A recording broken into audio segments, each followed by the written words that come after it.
Bom dia, boa noite, meus irmãos.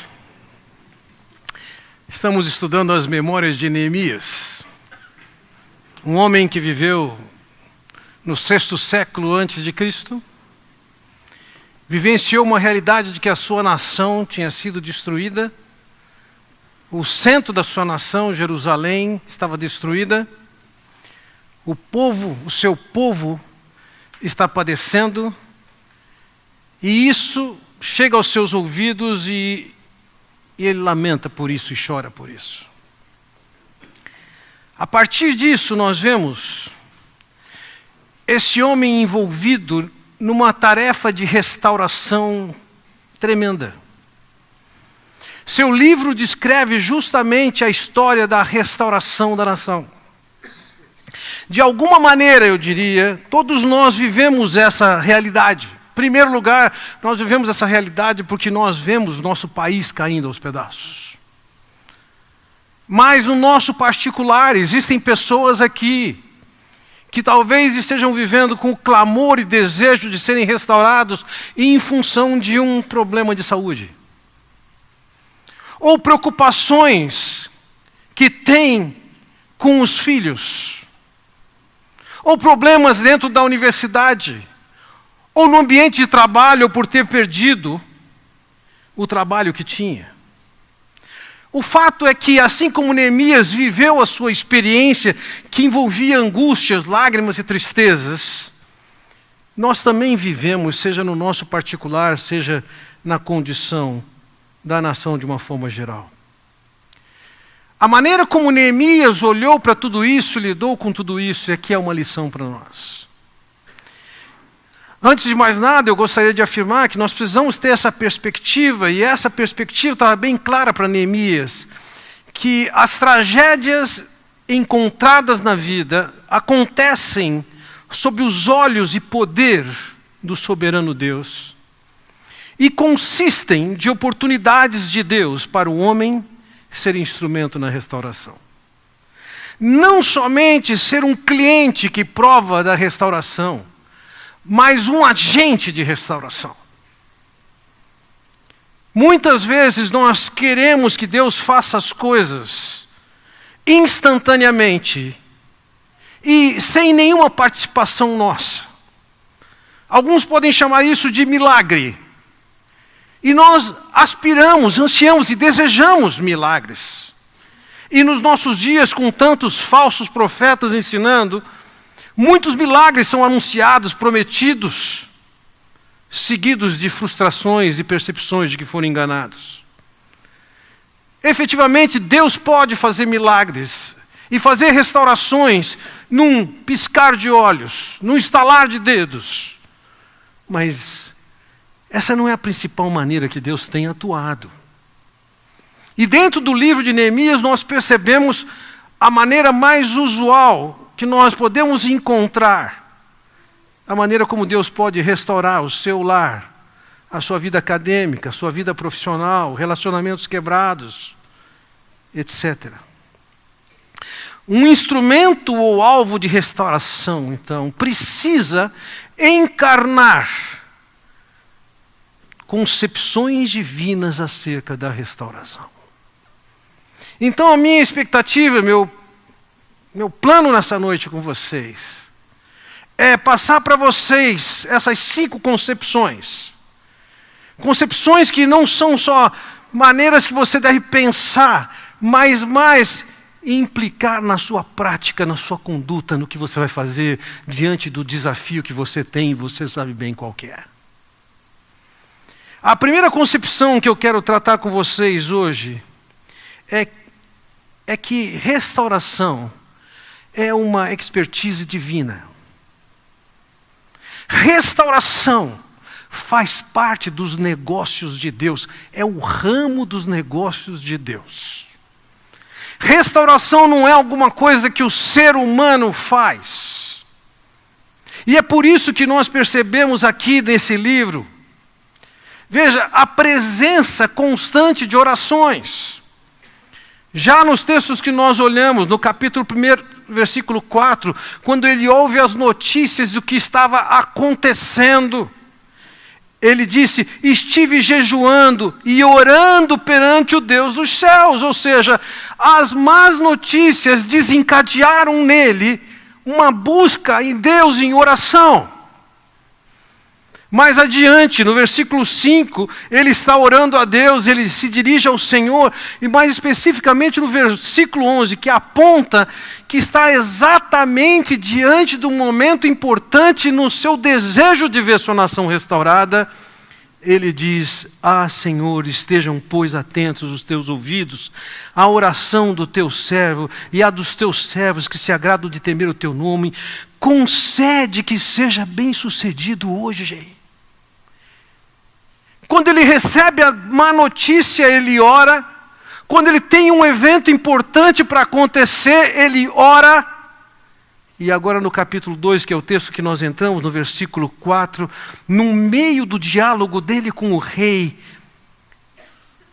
lhe dirige as palavras e faz uma pergunta: que me pedes agora? Então orei ao Deus dos céus. Não é que ele pediu licença para o rei, se ajoelhou e fez uma oração, não, mas conversando com o rei, ouvindo o rei, com seus olhos abertos, mas com o seu coração ligado no Senhor, ele ora. Ele ora quando recebe as más notícias, ele ora quando está diante de um evento importante, ele ora no meio do evento. Por quê? Porque ele sabe que esse assunto é um assunto para Deus resolver. O que tem para acontecer, os impedimentos que ele encontra, são impedimentos que podem ser resolvidos por Deus. Então é importante nós olharmos para isso e sabermos. Naquele caso em particular, ele estava diante de uma possível decisão do rei. E ele certamente conhecia o que diz Provérbios 21:1, que fala: como ribeiros de águas, assim é o coração do rei na mão do Senhor. Este, segundo o seu querer, o inclina. Aquele rei teria uma participação importante no projeto de restauração. E ele sabe que é Deus quem lida com isso. Restauração é uma ação que compete ao ramo divino. Deus é quem decide isso. O próprio Salmo de número 126, ele destaca justamente essa característica de Deus. Veja no versículo 1, ele diz: quando o Senhor restaurou a sorte de Sião. Então o salmista aqui está reconhecendo que de alguma maneira Deus restaurou algum caos que estava na cidade de Jerusalém. Sião era uma parte dentro da cidade de Jerusalém. E ele reconhece que Deus restaurou. No versículo 2, então, ele diz que entre as nações estavam dizendo: grandes coisas fez o Senhor por eles. Ou seja, quando Deus restaurou, as nações em volta viram que era Deus quem estava atuando na vida deles. Quando Deus restaura a vida de uma pessoa, as pessoas sabem que tem a mão de Deus nisso. Não somente isso, no versículo 3 ele diz: com efeito, grandes coisas fez o Senhor por nós. Ele reconhece que o que aconteceu foi obra de Deus. Por fim, ele diz e acrescenta no versículos 5 e 6: os que com lágrimas semeiam, nós vamos ouvir as más notícias. Temos um trabalho a ser feito que é de semeadura. E muitas vezes essa semeadura está marcada por tristeza, choro, lágrimas. No versículo 6 ele diz: quem sai andando e chorando enquanto semeia. Mas no versículo 5 ele diz: com júbilo ceifarão. No 6 ele diz: voltará com júbilo trazendo seus feixes. Então observe isso. Neemias tinha essa percepção, essa concepção que as Escrituras tratam, que é Deus quem restaura. Quando Paulo escreveu aos Coríntios, em 2 Coríntios 5,18, ele diz: ora, tudo provém de Deus, que nos reconciliou consigo. Foi Deus quem providenciou a restauração do nosso relacionamento com Ele. Então, a primeira concepção que você tem que firmar no seu coração é que a obra de restauração que tem para acontecer naquilo que está em ruínas na sua vida é uma obra que é Deus quem faz. Não é você quem produz, é Deus quem faz. Em segundo lugar, eu quero considerar com vocês a segunda concepção aqui, é que restauração demanda, inclui esperar. Veja, vamos entender que você está passando por um momento de doença. Será que quando você passa por esse momento de doença, você tem a mesma expectativa que eu? Um comprimido só, que tira toda a dor, que resolve todo o problema. Agora. Algumas vezes as pessoas até exaltam algum tipo de medicamento, dizem assim, ele tirou a dor da minha cabeça, tirou com a mão. Nós queremos coisas imediatas. A gente aperta o botão, a luz acendeu. Ligou o computador, ele está funcionando. Fez uma opção na internet e imediatamente aparece. E nós vamos estar bem equivocados se nós pensarmos que a restauração que Deus tem a fazer nas diversas áreas da vida seja uma restauração que vai acontecer num estalar de dedos, de imediato. O tempo fará parte. E nós vamos precisar aprender a esperar. Esperar. Veja, esse homem, ele era um homem que tinha muito conhecimento. A maneira como ele escreve o seu livro, o que ele coloca dentro do seu livro, me faz perceber que esse homem se destacava, entre outras coisas, pelo seu conhecimento. Vejam, no capítulo 9, versículo 7, ele se refere a Abraão. Ele compõe na sua narrativa, apresentando as suas memórias, ele vai citar Abraão, que foi eleito por Deus, escolhido por Deus. Ou seja, ele tinha conhecimento de um fato que, dependendo da escola que avalia a cronologia bíblica, vai colocar ele, Abraão, em um ano 2000 ou 1750. Mas, um pouco antes no livro, no capítulo 1, versículo 8, ele se lembra de Moisés, que, dependendo da cronologia, está por volta de 1700, 1300 e pouco. Ele tem conhecimentos e fatos importantes na história da nação, mas não somente isso. Quando olhamos para o capítulo 1, versículo 7, nós já vimos isso na semana passada, ele diz assim, temos procedido de todo corruptamente contra ti, não temos guardado os mandamentos, nem os estatutos, nem os juízos que ordenaste a Moisés teu servo. Ele sabia que o que estava acontecendo na nação naquele momento era resultado de rebeldia, de desobediência daquele povo. Eles não estavam cumprindo com as determinações que Deus havia dado através de Moisés.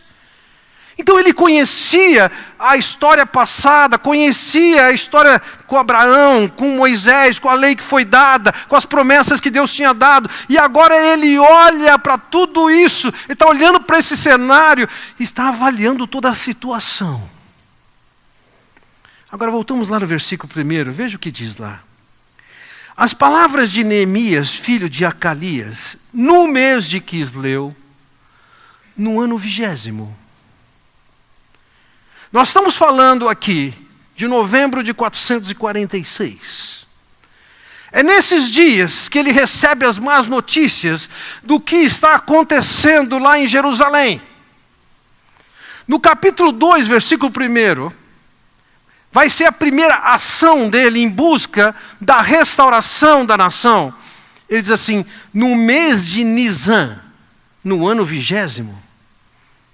Isso é 4 meses depois. Ele não esperou que naquele momento que ele recebesse a notícia, Deus o respondesse. Ele sabia que tinha tempo. É possível que ele estivesse levando em conta aqui algo que Heródoto escreve e que afirma que os medos e persas tinham uma festa no início, naquele período correspondente ao início do nosso ano, uma festa, e existia a lei da festa. É possível que ele estivesse levando isso em conta? A lei persa dizia que um pedido que fosse feito primeiro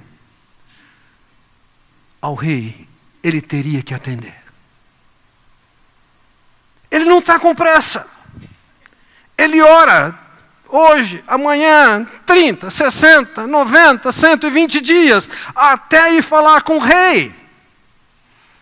Isso é diferente do que você está vivendo com um problema com seu filho e querer que isso seja restaurado agora. Isso é diferente de você viver uma realidade, um problema dentro do casamento e achar que tem que ser resolvido agora. Eu lembro de um amigo que, tarde da noite, recebe um telefonema e uma senhora diz para ele: preciso conversar, meu casamento acabou. E ele perguntou: há quanto tempo você entende que está assim seu casamento? Ela disse: 15 anos. Então você pode esperar amanhã, me liga amanhã de manhã. Na medida que a gente reconhece o problema, a dor, o que nos aflige, a angustia, nós queremos uma solução imediata. As finanças precisam do milagre agora. Esse homem demonstra que ele espera. E veja, ele não esperou somente isso. O primeiro tempo que ele passou dentro de Jerusalém reconstruindo a cidade foram 12 anos. Vamos lembrar o seguinte: a obra de restauração que tem para acontecer, seja no ambiente da sua família, seja na condição da sua saúde, seja em relacionamentos quebrados, a maior parte das vezes toma bastante tempo. Entre na ideia da restauração, pensando nisso, para que você não esteja no segundo dia decepcionado porque Deus não atendeu sua oração. A terceira concepção que eu quero passar para vocês é: confiar em Deus convive com inteligência. Eu vou lhes passar alguns dados e vou passar a minha interpretação desses dados, desses fatos. Meus irmãos, ignorância não coopera com a fé. Não coopera com a piedade. E o que eu percebo na vida de Neemias, esse é um homem piedoso. Ele é um homem que ora, está diante de um fato, ora, está no meio do fato, ele ora, ele é piedoso. Mas não vamos confundir piedade e achar que piedade convive bem com ignorância. Veja, esse homem seguramente conhecia a história do seu povo. Ele está citando Abraão, Moisés, os fatos que aconteceram, que ele sabe que levaram a nação a ser levada pelos babilônios. Então, eu diria que esses 4 fatos históricos, um pouco mais distantes, ele conhecia muito bem. Veja, em 587, houve a invasão babilônica de Jerusalém. Cercaram a cidade por 20 anos. Depois de 20 anos conseguiram tomar posse da cidade. Aquele povo foi levado cativo, grande parte deles foi levado cativo para a Babilônia. Abacuque tinha profetizado isso. Daniel é um desses que é levado. Ele sabe disso. Em 539 o Império Babilônico cai. Ciro conquista Babilônia. Em 538, por causa de uma mudança de filosofia, maneira de trabalhar com os povos dominados, os súditos, ele sabe, 538 foi determinada a reconstrução do templo. Ele sabe que em 518, Dario determinou a reconstrução do templo, que começou em 516, e em 515 foi completado e foi consagrado a Deus. Ele sabia disso. Ele era um homem esclarecido, como nós já lemos antes. Ele era um copeiro do rei. Isso significava que era ele quem cuidava da comida e da bebida do rei. E num ambiente de monarquia, em que as pessoas estão tentando matar o rei para assumir o lugar dela, O copeiro é quem não somente apresentava a comida, mas provava dela antes. E deixava evidente que a comida não estava contaminada, não estava envenenada. O que os comentaristas dizem é que ele era seguramente o homem mais próximo do rei Artaxerxes. Então, se ele era tão próximo, e ele era tão próximo, vamos olhar para essa tabela e entendê-la um pouquinho. Ele sabia que em 444 Artaxerxes subiu ao trono, no qual ficou até 424. Ele sabia que em 460 o Egito, uma nação que havia sido conquistada pelos medo-persas, havia se rebelado. Ele sabia que em 458 Artaxerxes determinara o retorno de Esdras para Jerusalém. Ele sabia que em 454 o Egito foi reconquistado por Megabisos. Megabisos era o governante, um sátrapa maior, na região que incluía a Judéia, Samaria. E o rei determinou que Megabisos dominasse o Egito de novo, e ele conseguiu fazer. Em 450, Artaxerxes proibiu a reconstrução de Jerusalém. Esse homem sabe disso. E qual é o peso disso? Quando você olha para Daniel, capítulo 6, versículo 15, você entende o que é essa situação. Veja o que diz lá. Então aqueles homens foram juntos ao rei e lhe disseram: sabe, ó rei, que é lei dos medos e dos persas que nenhum interdito ou decreto que o rei sancione se pode mudar. Essa era uma característica da lei dos medos e dos persas. Uma lei que ele determinava, decretava, não podia ser mudada. Neemias sabe disso. Em 448, agora Megabisos, que havia colocado o Egito no lugar certo, ele se rebela. Várias tentativas militares são tentadas de colocar Megabisos debaixo da autoridade do rei. Ele não consegue muito, mas por vias diplomáticas se alcança a paz. E então, diplomaticamente, as coisas se colocam no lugar. Em 445 estão os fatos que nós estamos tratando nessa noite. Ele sabia da circunstância internacional. Na minha cabeça, eu vejo um Neemias que está aguardando o momento da restauração de Deus. Ele está vendo a decisão do rei, que por alguma razão, em alguma circunstância, não pode ser revogada, mas ele está esperando o momento. O Egito se revolta para aqueles lados. O Megabiso se revolta naqueles lados. Ele, um homem de confiança. Agora ele está reivindicando fazer lá naquela terra, entre tantos rebeldes. Na cabeça de Neemias, eu entendo, ele imagina um enclave no meio daquele ambiente rebelde, com a liderança de um homem de confiança do rei como ele. Ele não está simplesmente orando e pedindo que aconteça um milagre. Ele está estudando o cenário internacional. O que é que pode ser feito? Quando é que vai ser feito?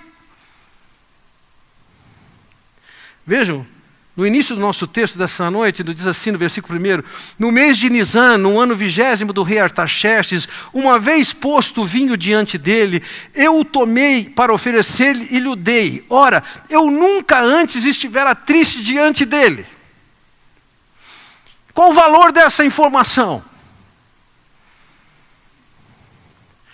Um homem que estava diante de um rei, ainda mais com a função de cuidar da comida e da bebida do rei, era um homem que tinha que mostrar estabilidade. Uma alteração desse homem colocava ele em suspeição. Por que ele está assim? Há alguma intenção dessa maneira? Mas nessa ocasião, Neemias efetivamente expressa a sua tristeza servindo ao seu rei. Veja, versículo 2 diz: o rei me disse: por que está triste o teu rosto, se não estás doente? Tem de ser tristeza de coração. diante dessa percepção e compreensão do rei, veja o que ele diz: então temi sobremaneira. Eu entendo que esse temor de Neemias poderia se dar por duas razões. A primeira eu já mencionei. Ele pode ser visto como suspeito com a sua alteração emocional. E, consequentemente, isso pode se voltar contra ele. Mas a segunda, entendo que ela é mais importante aqui, é que ele estava diante de um desafio tão grande, quase impossível, enorme. E esse é um momento crítico que alguma coisa tem para acontecer.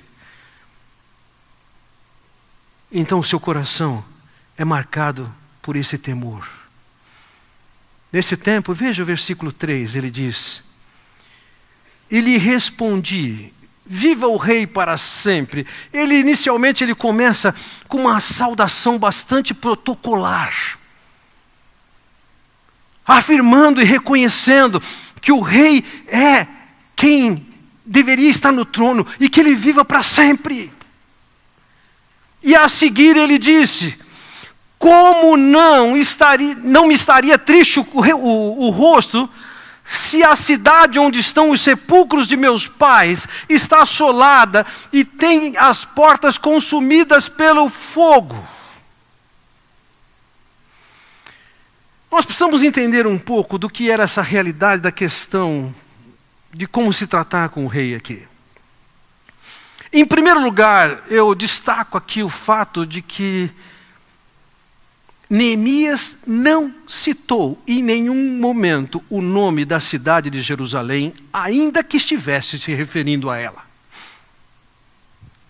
Nos nossos dias, o nome Jerusalém gera conturbação. Em tempos recentes, creio que foi no ano passado, o governo americano reconheceu Jerusalém como capital de Israel. Vocês viram, o mundo inteiro reagiu. Naqueles dias não era diferente. Jerusalém já havia sido decidido, não vai ser reconstruída. E ele tem o cuidado de omitir o nome de Jerusalém. Ele pensa, ele sabe que certas palavras, certas colocações, elas vão gerar um choque desnecessário. Há um sentimento desagradável com aquele nome, então ele decide não falar o nome da cidade. Mas ao se referir ao nome da cidade, ele diz: a cidade do sepulcro dos meus pais. De uma forma geral, o povo comum, os medo-persas, eles não cuidavam bem dos seus mortos. Era comum eles simplesmente colocarem os corpos, os cadáveres, para que as feras comessem. Mas isso não acontecia no ambiente da nobreza, nem da realeza. Os corpos, os cadáveres, eles eram bem cuidados. E em Israel, então, isso era extremamente bem cuidado. A pessoa que morria, o corpo dela era tratado e era colocado num cômodo dentro de casa. Visitando os Waiwais, eu aprendi com eles que no passado, eles também sepultavam os seus mortos dentro da oca. Mas em algum momento alguém lhes ensinou e mostrou que isso não era saudável para eles.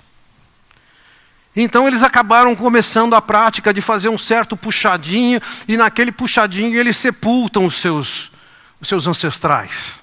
Certa ocasião, conversando com um amigo lá, o Tchó, e eu falei para ele: Tchó, se eu morrer aqui, me sepulta lá no fim da pista. E ele disse assim: jamais faria isso com você. Há povos que são extremamente respeitosos com aquilo que se faz com o corpo. E aquele rei entendia isso. Entendia as emoções de Neemias. Então Neemias não só teve o cuidado de não abordar aquilo que não deveria abordar, Jerusalém, mas abordar esse mesmo assunto de uma maneira que seria mais aceitável. Neemias era um homem inteligente, eu diria mais ainda que inteligente, ele era sábio.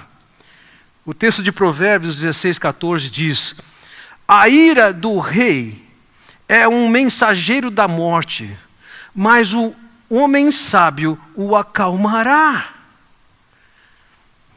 Veja, Neemias estava diante de um homem com tanto poder como a decisão tomada em anos recentes. Mas ele quer que seu chefe mude de opinião. Cabe aqui uma palavra principalmente a vocês jovens, mas não somente a vocês jovens. Você pode se queixar que o seu chefe não é razoável, que o seu chefe não é justo, que o seu chefe é duro. Deixe-me dizer, você pode aprender bastante com Neemias uma coisa. Liderança independe de chefia. No seu ambiente de trabalho, nas suas esferas de relacionamento, existem pessoas que podem estar debaixo da sua autoridade, existem pessoas que são seus parceiros e trabalham no mesmo nível, e existem pessoas que estão acima de você. E liderança é alguma coisa que você exerce justamente conduzindo quem está abaixo de você, quem está junto com você e quem está acima de você. Não é o fato de você não estar na posição de chefe que você não pode liderar. A sabedoria está em trabalhar de uma tal maneira, com inteligência, de forma que possa conduzir até quem está acima de você a fazer o que você quer que façam. É interessante também, eu destaco isso no versículo 6, que diz assim: então o rei, estando a rainha sentada junto dele, por que essa informação? Na Pérsia antiga, as mulheres tinham uma ascendência bastante grande. E eu especulo que possivelmente Neemias queria que o rei assumisse um compromisso diante da mulher que está diante dele, que possivelmente é a rainha, embora a palavra chegue a sugerir que fosse uma consorte, uma mulher da intimidade do rei, mas não a esposa oficial, mas que seja a sua esposa damaspia, ou fosse uma consorte, o fato é que ele procura fazer isso diante da mulher. Ela passa a ser uma testemunha. E como mulher naquela sociedade, ela é influente. Esse homem, ele usa a cabeça. Veja, a obra de restauração que Deus tem feito, ela não precisa da aliança, fazer aliança com a ignorância. Esse homem avaliou o cenário, entendeu o cenário, entendeu qual era a melhor abordagem e fez as abordagens que precisam ser feitas em função daquilo que ele alcançou. A quarta concepção que eu quero passar para vocês é bastante relacionada com essa terceira, é que a obra de restauração que vem de Deus, ela não dispensa inteligência e, consequentemente, ela não exclui o planejamento. A fé não exclui planejamento. Não é pelo fato que nós confiamos em Deus que nós não devemos planejar. Ele tinha um problema para resolver, ele queria resolver esse problema, e veja como é que ele trata. Olha só, versículo 4. Disse-me o rei: que me pedes agora? E lógico, ele diz: Senhor, é agora. Ele depende de Deus. Mas ele diz ao rei: se é do agrado do rei, e se o teu servo acha mercê em tua presença, peço-te que me envies a ajudar a cidade dos sepulcros de meus pais, para que eu a reedifique. Ele tinha um propósito, ele tinha uma meta, ele sabia onde ele queria chegar. O rei perguntou, ele respondeu. Versículo 7.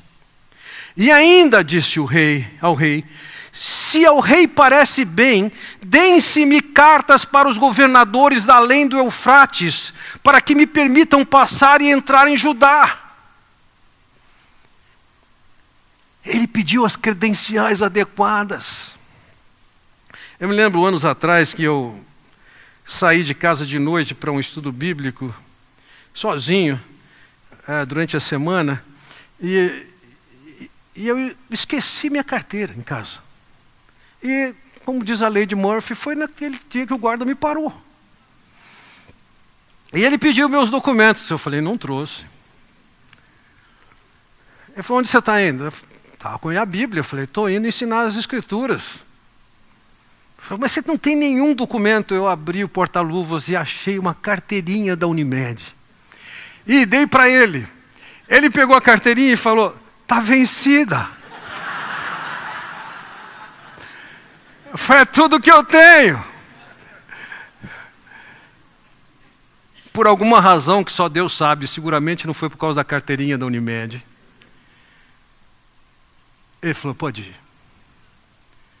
É diferente de uma experiência de um amigo que recentemente, em toda aquela luta e fila para conseguir combustível nos postos, ele entra numa fila para abastecer seu carro. E o gerente vem pelo caminho e diz assim, a gasolina serve até aqui, não tem mais do que isso. E aí ele perguntou, doador de medula óssea tem alguma prioridade? Eu falei, tem, pode entrar lá na frente. Foi arrancado pelos motoqueiros da posição que ele julgava ter. Carteirinha de doador de medula óssea também não ia ajudar aqui. Ele sabe o que ele vai enfrentar. Então ele perde para o rei o quê? A credencial, ou as credenciais. Ele não vai na cara dura, confiando que foi Deus que mandou. Ele se cerca da documentação necessária. Versículo 8. Como também carta para Asaf, guarda das matas do rei, para que me dê madeira para as vigas das portas da cidadela do templo, para os muros da cidade e para a casa em que deverei alojar-me.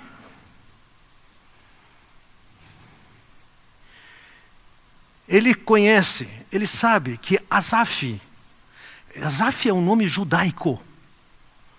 Asaf é quem gerenciava uma floresta de onde se extraía madeira. Veja, ele sabe o que ele quer. Ele sabe que precisa de cartas, credenciais. Ele sabe o suprimento que ele precisa. Eu pulei aqui, mas voltemos lá, me ajude, por favor, no versículo 6. Ele diz, então o rei, estando a rainha assentada junto dele, me disse, quanto durará a tua ausência?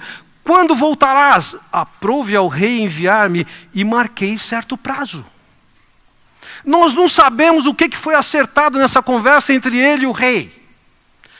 Mas nós sabemos que no primeiro termo que ele ficou ali, ele ficou por 12 anos. Ele sabia o que ele tinha para fazer, ele sabia o tempo que ele precisava, ele sabia o material que ele precisava, e ele precisava de madeira, fosse para os umbrais das portas, fosse para as portas, fosse para a sua casa, fosse para os muros, porque na engenharia persa eles usavam também madeira para construir muros de pedra. Ele sabia o que ele precisava. Ele sabia que ele precisava das credenciais. Ouçam, ele não é um homem que está simplesmente esperando que aconteça alguma coisa. Ele está envolvido, planejando o processo de restauração e de reconstrução. A quinta concepção que eu quero passar para vocês nessa noite é que a vontade de Deus implica em oposição.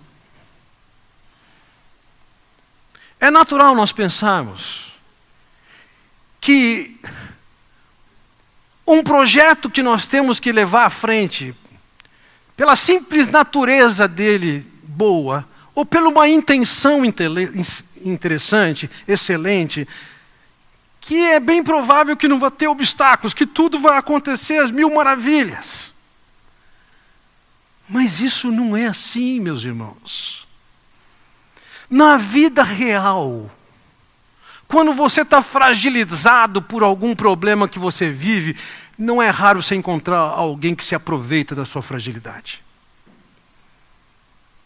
E quando você está indo muito bem, você pode despertar inveja, ira e raiva, e as pessoas darem mais trabalho para você. Veja, Neemias sai, no versículo 9, diz, então fui aos governadores da além do Eufrates e lhes entreguei as cartas do rei. Ora, o rei tinha enviado comigo oficiais do exército e cavaleiros. Veja,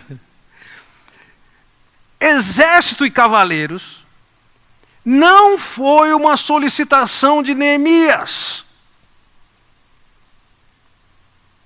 Foi alguma coisa a mais que o rei providenciou. Neemias sabia das dificuldades que ele ia enfrentar.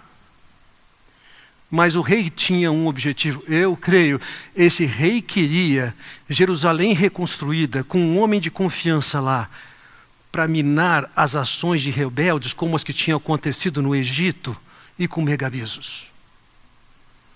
Ele sabe que ele vai encontrar dificuldade. E que mais do que ele ir, ele precisa da cavalaria junto com ele, com os oficiais junto com ele. Eles sabiam que eles iam ter problemas. Eles se prepararam para esses problemas. Versículo 10 diz: dito disto ficaram sabendo Sambalate, o horonita. Esse nome Sambalate é um nome babilônico, Sinubalite, na verdade. Esse homem tinha um nome que significava Deus Lua da vida. Ele era de um ambiente, um dentre os judeus que foram para a Babilônia e acabaram assimilando muito da crendice babilônica e viveu uma realidade de um sincretismo religioso, e quando volta para a terra não é muito bem visto. Ele tinha algum tipo de piedade, porque, veja, para os filhos dele ele colocou 2 nomes, um deles se chamava Delaía e o segundo Shemalia. Vejam, para vocês que estão grávidas aqui, eu estou dando um monte de dica de nome que você pode colocar nos seus filhos.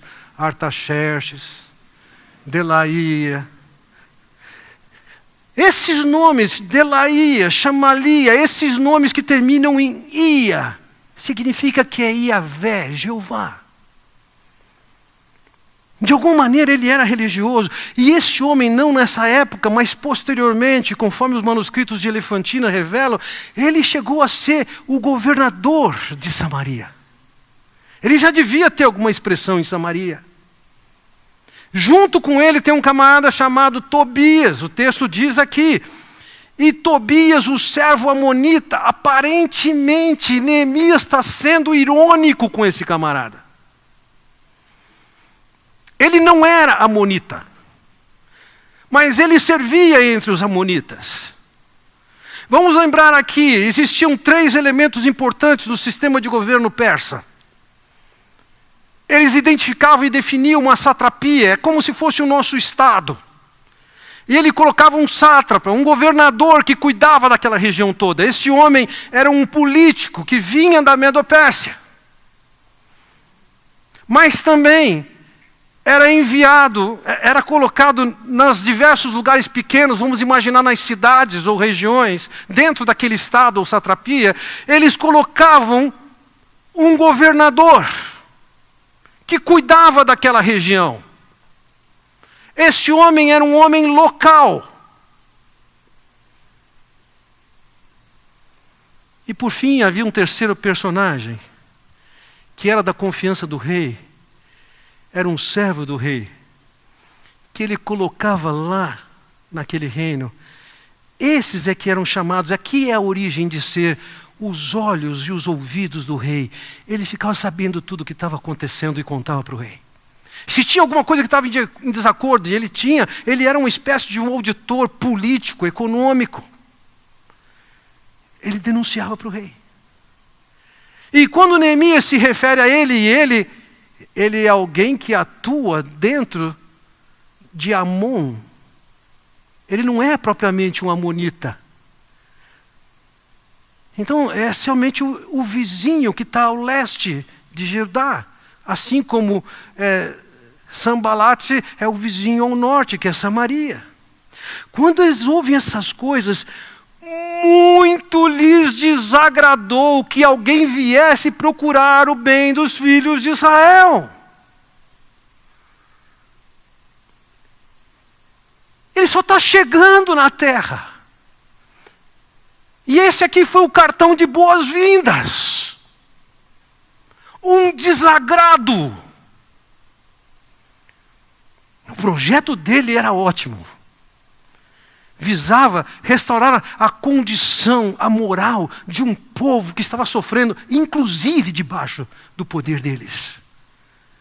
E quando ele aparece com as credenciais, com uma tropa, com seus oficiais, com os recursos para a reconstrução, isso gera desagrado. Nós não podemos pensar, meus irmãos, que num projeto e num desafio em que você tem para restaurar, seja o que for na sua vida, que todo mundo vai bater nas suas costas, vai orar por você, vai dizer, vai em frente, se precisar de mim, estou aí. Oposição faz parte. E este homem provou da oposição de todos os lados. E como se não bastassem, os inimigos do norte, sul, leste, oeste, esses grupos todos voltados contra ele, ele ainda tinha tantos problemas internos de pessoas que trabalhavam contra o fogo amigo judaico contra a restauração. Você tem desafios. Fantástico, excelente, mas entenda uma coisa, por mais que você queira fazer a vontade de Deus e ver o que Deus quer fazer na sua vida, não seja ingênuo de pensar que você não vai ter problemas e dificuldades. Vai ter problemas e dificuldades, sim. Concluindo essa mensagem, meus irmãos, como disse no início, repito, restauração é um ramo de negócio que pertence a Deus. E independentemente da área da sua vida em que você quer ver restauração, você deve levar isso a Deus. É um problema familiar, é um problema relacional, é um problema no ambiente de trabalho, seja onde for. Você tem que levar isso a Deus. E levando isso a Deus, você não pode imaginar que isso vai acontecer num estalar de dedos, é agora, já, um comprimido, Senhor. Isso não funciona assim. Isso toma tempo. Eu não estou com isso, meus irmãos, cerceando Deus de fazer um milagre de imediato, Ele fazer isso. Ele faz isso. Eu conheço casos em que eu entendo que Deus fez efetivamente um milagre nos nossos dias. Mas esse não é o método mais comum e usual. E se nós só acreditamos no primeiro paradigma do milagre, quando nós vivemos a realidade que não tem o milagre, nós vamos ser levados a uma certa frustração e decepção com Deus.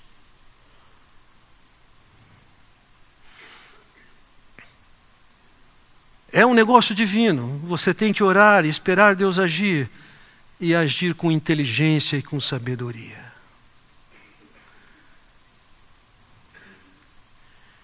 Ignorância não ajuda a piedade. E nem a restauração que Deus quer fazer na sua vida. Seja qual for o assunto, você precisa tomar conhecimento e saber o que fazer. Dias atrás um amigo me ligou com um problema sério com seu filho adolescente. E sentamos para conversar e ele estava bastante chateado, triste com o que o filho tinha feito. E eu falei para ele, vamos começar por o seguinte, lê um livro. Lê um livro. E indiquei para ele um livro sobre filhos adolescentes, como verdadeiramente amar seu filho adolescente. E dias atrás ele me disse, Fernando, aquele livro foi fundamental para eu entender e saber como eu devo tratar isso. Tem um trabalho a ser feito de restauração. Não é só oração, você vai ter que usar da sua inteligência, da sabedoria. Vai ter que entender o problema e saber a melhor maneira de trabalhar com ele. Isso provavelmente implicará em que você precisará de ajuda. Com essa inteligência você vai ter que fazer um planejamento, sabendo que vai ter oposição. Que resultado você pode esperar? Veja, depois que ele faz todos os pedidos ao rei, tem as cartas que ele pediu, tem os recursos que ele pediu, tem a segurança que ele nem pediu. Definiu o tempo com o rei, no versículo 8 então é dito, e o rei mas deu, porque a boa mão do meu Deus era comigo.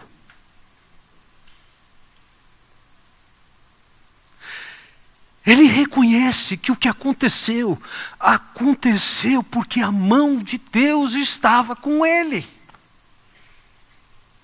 Numa linguagem mais contemporânea, ele poderia ser traduzido na nova versão contemporânea, ou Bíblia na linguagem de hoje, e Deus deu uma mãozinha para mim. Ele usou da sua inteligência, ele escolheu o momento, escolheu as palavras que não fala, que fala. Fez um projeto, mas ele sabia que não era isso que ia definir o que efetivamente iria acontecer. Ele sabia que a ação viria de Deus, a bênção viria de Deus, era necessária a mão de Deus.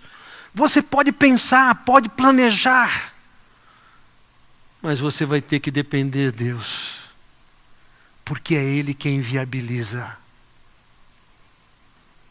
O profeta Isaías, no capítulo 40, diz: mas os que esperam no Senhor renovam as suas forças, sobem com asas como águias, correm e não se cansam, caminham e não se fatigam. Vejam, os que esperam no Senhor, eles estão logrando êxito, eles estão alcançando seus propósitos. E isso é por causa da ação de Deus. Não é da inteligência. Não é da sabedoria. Eles são instrumentos. Imagino que muitos de vocês precisam de uma obra de restauração. Imagino que todos vocês podem ser um instrumento de restauração. Sua oração é importante, muito importante. Mas eu quero estimulá-lo a se debruçar sobre esse paradigma de Neemias e entender o modus operandi de Deus e buscar em Deus ser um instrumento como Neemias para a restauração que Ele quer fazer à sua volta, para o seu povo, para a sua família. Vamos orar? Pai Celestial, queremos te agradecer por esse tempo de reflexão na Tua Palavra, por esse excelente exemplo que temos do próprio Neemias.